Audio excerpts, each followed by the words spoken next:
आज हम द्वादशी कला विषय हिंदी साहित्य के अध्याय 3 रहीमदास जी के अध्याय से अगले 3 दोहों का हम अध्ययन करेंगे। तरीका वही है जैसा हम अन्य दोहों में करते आए हैं। जो 3 दोहे हैं पहले हम इसको पढ़ेंगे, क्योंकि ये हमने सबने लिखा है कि दोहा छंदे, दोहा छंदे, दोहा छंदे, तीनों ही दोहे छंदे। 4 भागों में इसको करना होता है: संदर्भ, प्रसंग, व्याख्या, विशेष। संदर्भ के बारे में हमने बताया कि पाठ का नाम, पुस्तक का नाम, कक्षा का नाम और मुख्य बात उसमें क्या कही जाती है उसके बारे में। प्रसंग यानी उस दोहे के अंदर कवि मुख्य रूप से क्या बात कहना चाहता है उसके बारे में बताना, और फिर उसका भावार्थ यानी व्याख्या, और फिर विशेष। हिंदी साहित्य में विशेष का महत्व है, जिसमें उसकी नीति क्या है, कुछ 2-4 बातें लिखनी, दोहा छंद है क्या, कौन सा अलंकार है, शैली कौन सी है, अन्य कुछ बातें लिखी जाती है। तो सबसे पहले तीनों दोहे छंद है। बताइए कि 11 + 13 4 पद होते हैं। 1, 2, 3, 4, यानी जो अल्प विराम लगा हुआ यहाँ से यहाँ 1 तक, फिर ये दूसरा पद, ये तीसरा चरण, और यहाँ से ये चौथा चरण, 4 पद होते हैं। तो ये 11 मात्राएं, ये 11 मात्राएं, ये 13 मात्राएं, ये 13 मात्राएं, 11 + 13 24 मात्रा दोहे छंद में पाई जाती है। इसी तरह अलग अलग छंद में अलग अलग मात्राएं, यानी 2 प्रकार के छंद होते हैं, मात्रात्मक और वर्णात्मक। यहाँ इसमें मात्रा गिनी जाती है और वर्ण में अक्षरों को गिना जाता है। तो ये मात्रात्मक छंद हैं और 24 मात्राएं होती हैं। इसके आधार पर हम इसको पहले तीनों को पढ़ लेते हैं, उसके बाद आगे एक एक दोहे को हम पढ़ते हुए संदर्भ इसका हो गया।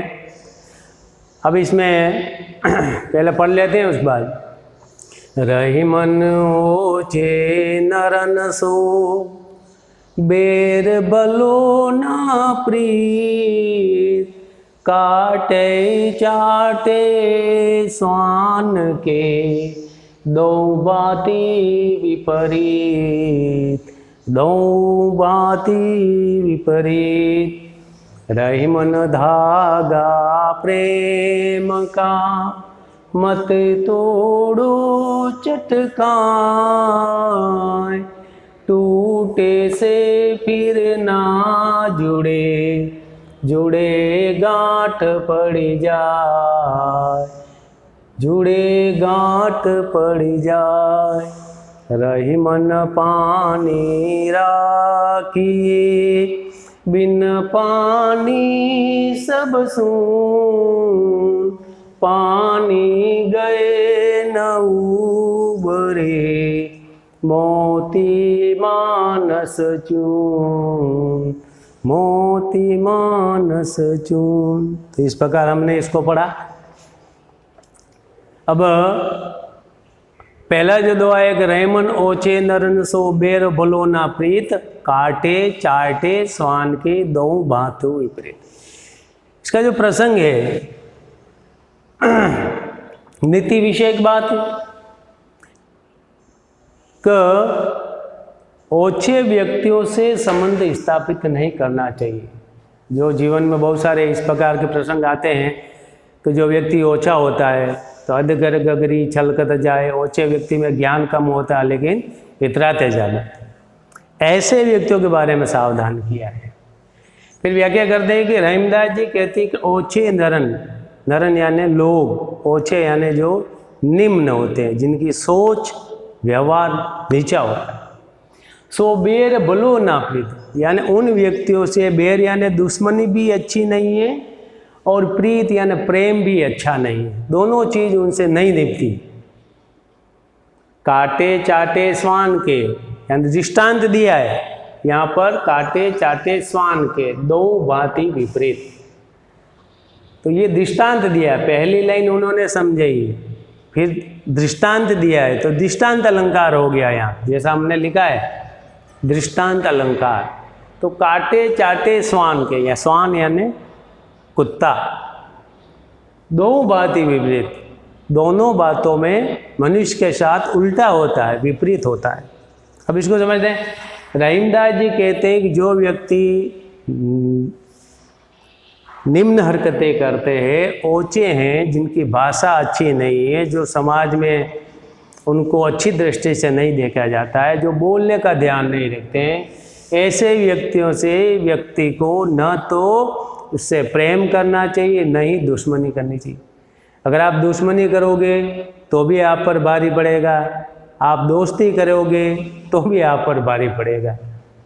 इधर कुआ इधर खाई, अगर ओछे व्यक्तियों से दोस्ती करेंगे तो बेर भूलो ना प्रीति, न तो उनसे दुश्मनी अच्छी होती, नहीं प्रेम अच्छा होता है। ज़्यादा प्रेम रखोगे तो आपको इस प्रकार की बातें सुननी पड़ेगी, ओछापन आपको सुनना पड़ेगा, आप घबरा जाएंगे।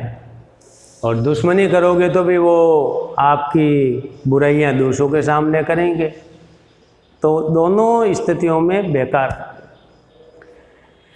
तो उन्होंने दृष्टांत दिया है कि काटे, जिस प्रकार उन्होंने कुत्ते के स्वभाव के बारे में बताया, काटे चाटे यानी कुत्ता काट लेता है तो भी व्यक्ति को मरने का डर सताता है। कुत्ता चाटता है, प्रेम करता है, लेकिन काटने का डर रहता है कि कहीं मुंह खून लग गया तो वो आपको काट भी सकता है। दोनों चीज में व्यक्ति डरता है, काटता है तो डरता है, चाटता है तो डरता है, क्योंकि उसका स्वभाव ऐसा है, चाटते चाटते वो आपको काट भी सकता है। दोनों भाव या दोनों स्वभाव में वो विपरीत है। तो काटने पर भी आदमी मर जाता है, रेबीज हो जाता है, चाटने पर भी डर लगता है कि कहीं काट ना ले। तो इस प्रकार रहीमदास जी ने जो अच्छे व्यक्ति है उसके बारे में आपको बताया। अब नीति विषयक बात है। विषय में पहली बात वही, नीति के समान कई व्यक्तियों को किस नीति का अनुसरण करना चाहिए व्यक्तियों को। अच्छे व्यक्ति से न मित्रता और ना ही दोस्ती अच्छी है।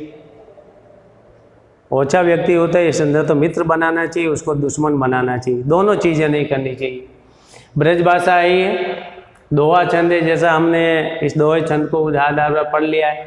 दृष्टांत अलंकार है, जैसा इसमें कहा है दृष्टांत अलंकार,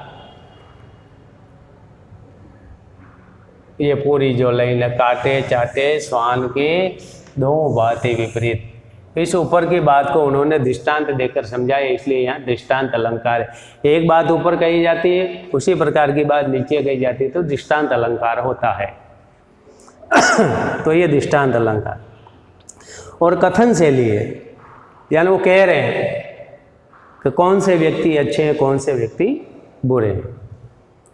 फिर आता दूसरा, जो हम छोटी कक्षाओं से ही पढ़ते आए हैं, करई मन धागा प्रेम का मत तोड़ो चटकाए, टूटे से फिर ना जुड़े, जुड़े गांठ पड़ जाए, जुड़े गांठ पड़, यानी प्रेम रूपी व्यवहार के बारे में ये मुख्य बात उन्होंने कही कि व्यक्ति को संसार में प्रेम पूर्वक रहना चाहिए, कभी भी उसको तोड़ना नहीं चाहिए।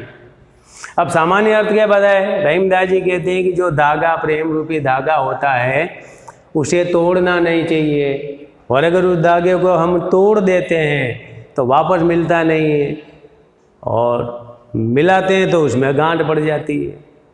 लेकिन वास्तविक तौर पर जो भावार्थ है वो आपको देना है। रहीमदास जी कहते हैं कि रहीमन धागा प्रेम का मत तोड़े, यानी इस संसार में रहते हुए सबसे प्रेम पूर्वक व्यक्ति को रखना है, प्रेम रखना चाहिए, सबसे प्रेम और हिल मिल कर रहना चाहिए, अपना सुख दुख बांटना चाहिए। वो कह रहे हैं कि अगर ये प्रेम रूपी धागा, जिस प्रकार धागे को अपन तोड़ देते हैं या हमारी किसी से कहाँ सुनी हो जाती है, और कहा सुनी होने के बाद वो प्रेम टूट जाता है। तो जब प्रेम टूट जाता है तो जुड़े गांठ बढ़ जाए, दोस्ती टूट जाती है, लेकिन उसके बाद भी हम उससे बोलते मिलते जुलते तो ही हैं जब भी मिलते हैं करते हैं तो, लेकिन वो बात नहीं रहती है, वो प्रेम नहीं रहता है जितना पहले था। मन में ये गांठ रहती है। उदाहरण के तौर पर आप गहरे मित्र हैं और गहरे मित्र होने के बाद आप में बहस हो जाती है किसी बात पर, आप तांतु हो जाते हैं, तू तड़ाक में आप बात करने लग जाते हैं, आपकी दोस्ती जो अटूट थी वो टूट जाती है। फिर धीरे धीरे समय के अनुसार घाव बढ़ता जाता है, ऐसा हम कहते हैं, पुरानी बातें हम भूलते रहते हैं, लेकिन मन में एक टीस रहती है कि इसने मेरे साथ ऐसा किया था, समय आने पर मैं वैसे ही कर लूँ। तो ये हमेशा एक व्यक्ति की धारणा होती है। इसलिए वो कहते हैं कि मनुष्य के साथ अच्छा संबंध बनाए रखना चाहिए, कभी भी दोस्ती को तोड़ना नहीं चाहिए, प्रेम को तोड़ना नहीं चाहिए। एक बार अगर प्रेम टूट जाता है तो कभी भी नहीं जुड़ता, फिर जुड़ भी जाता तो उसमें गांठ जरूर रह जाती। जैसे धागे में गांठ पड़ जाती वैसे ही मन में एक प्रकार की टीस पड़ जाती। इसका जो विशेष है तो प्रेम पूर्वक व्यवहार हमें करना चाहिए, हमारे व्यवहार में घमंड नहीं होना चाहिए। दोहा छंदे वैसे हमने पढ़ ही लिया है, और कथन शैली कह रहे हैं इसलिए कथन शैली। और रूपक अलंकार है। रूपक अलंकार जहाँ जैसे उपमा अलंकार होता है, उपमेय और उपमान इसमें स्थापित होता है, लेकिन उपमेय और उपमान इतने सादृश्य होते हैं कि उसका अंतर समाप्त हो जाता है, वहाँ रूपक अलंकार है। क्योंकि रहमन धागा भी टूटने पर गांठ पड़ जाती, दोस्ती भी टूटने पर वैसी दोस्ती नहीं रहती है। तो इतना सादृश्य होने के कारण दोनों का अंतर समाप्त हो जाता है, वहाँ रूपक अलंकार है, इसलिए इसमें रूपक अलंकार है। तीसरा है, ये भी नीतिपरक बात कही है इन्होंने, कि पानी के महत्व को समझाया है। एक लाइन में इसका जो प्रसंग हो जाएगा, रहीमदास जी यहाँ पानी के महत्व के बारे में बता रहे हैं कि रहीमन पानी राखी, पानी की कमी है। रहीमदास जी कहते हैं पानी को सजो कर रखना चाहिए, उसे व्यर्थ बहाना नहीं चाहिए। बिन पानी सब सुन, क्योंकि जल ही जीवन है।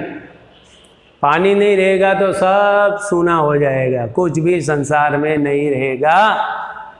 और पानी गए न उभरे, उभरे यानी समाप्त। जब पानी समाप्त हो जाता है तो न तो मोती रहता है, न मानुष रहता है, न ही चून यानी चूना रहता है, कोई मतलब नहीं रहता।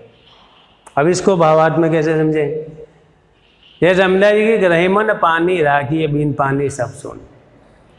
तो पानी को व्यर्थ मत बहने दीजिए, पानी का बहुत जीवन में महत्व है, जल ही जीवन है। इस प्रकार की कहावत भी हम कहते रहते हैं। बिना पानी के संसार में कुछ भी नहीं। जितना भी जो विकास हो रहा है ये सब पानी के कहाँ से, फैक्ट्रियाँ चल रही, उद्योग धंधे चल रहे हैं लोगों को पीने के लिए, रोज़ हम उसका उपयोग किसी न किसी रूप में करते ही हैं घर में।